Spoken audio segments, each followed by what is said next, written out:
मैंने तो ये सुना कि हमारे पे जब ज़कात लाजिम हुई 10 साल में मदीना की गुर्बत खत्म हो गई। ज़कात के पैसे से 10 साल से मदीना की गुर्बत खत्म हो गई। अरे भाई 75 साल हो गई, गुर्बत खत्म नहीं हुई। सत्सर कमेटी बन गई, श्रीनाथन कमेटी बन गई, कौन कौन सी कमेटियां बन गई। हम लोग और पिछड़ते जा रहे हैं, जबकि हर आदमी 2.5% ज़कात अल्लाह के हुक्म की तामील करता हो, लेकिन वो ज़कात जाती कहाँ है, ये मैं माफी चाहूंगा, मेरी समझ से बाहर है।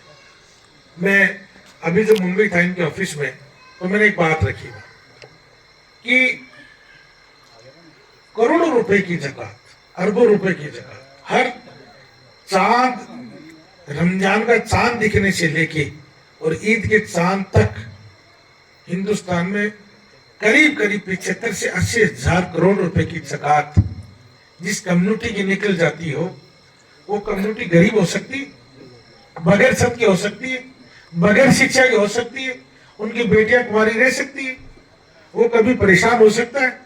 इतना होने के बावजूद हम इन मूलभूत सुविधाओं से जूझ रहे हैं, ये सच है।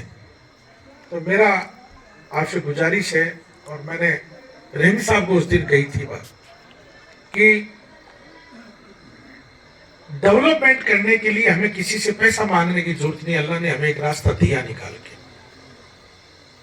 इन मुंबई में आप इतने बड़े शहर में रहते हो, हजारों परिवार हमारे चूरू, जुन्नू, सीकर, नागौर, बीकानेर, हनुमानगढ़, गंगानगर, पूरा राजस्थान का मुस्लिम समाज वहां बसता है, और सब आप पैसे वाले लोग हो। और मैंने कहा कंडीशन तो हमारी तो ये होती है कि जब रमजान का महीना लग जाता है, तो मेरी बात को अदरवाइज मत लेना, हमारे कुछ लोग ये कहते हैं यार अब की बार चंदे के लिए मुंबई जा रहे हैं, यानी मुंबई में पैसा अच्छा मिलेगा। सच बात तो ये। और मैंने कहा आप लोग देने में भी कमी नहीं रखते हो, लेकिन वो पैसा कहीं ना कहीं दिखता भी नहीं है, आप लोगों के यहाँ से बहुत ज्यादा पैसा खर्च होता है। तो मैंने कहा आप मुंबई में रह के एक परिवार से 1 रुपए महीने का लेना शुरू करो।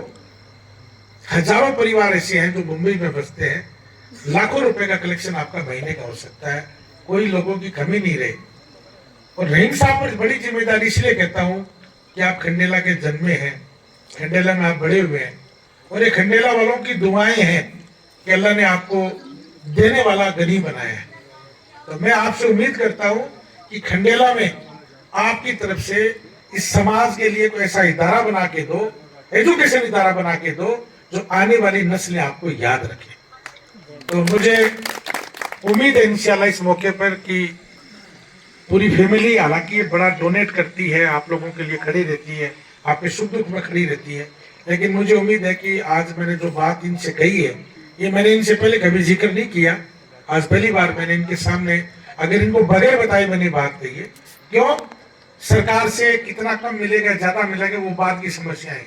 आपके पड़ोस में सीकर में वाई चौहान साहब का बड़ा इदारा चलता है एक्सीलेंस के नाम से, उसको राजनीतिक रूप से नहीं सोच के हम सामाजिक रूप से सोचे कि हजारों बेटियां वाई चौहान की स्कूल से पढ़कर निकली, हजारों बेटे पढ़ के निकले, कोई डॉक्टर बना है, कोई इंजीनियर बना है, कोई एडवोकेट्स बना है, कोई आरएस बना है, कोई आईपीएस बना है, कोई पुलिस में गया, कोई एलाइड सर्विस में गया, कोई किसी सर्विस में गया।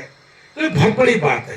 तो मैं एक बार पुनः रहीम भाई से निवेदन करूंगा कि आपकी देख रेख में, आप सब मौजूद लोग यहाँ बैठे हैं, उनकी देख रेख में एक खंडेला में इदारा बनना चाहिए।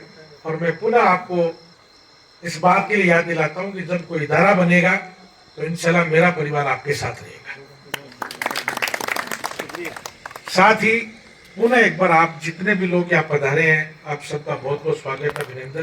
तो मेरे को कल सुबह उठ के फिर एक लंबी यात्रा है, चित्तौड़गढ़, भीलवाड़ा, उदयपुर पहुंचना कल रात को। परसों सुबह एक बड़ा तंजीम का कार्यक्रम है, उसमें शिरकत करनी है, फिर वापस लौटना भी है। तो ये काम चलते रहेंगे।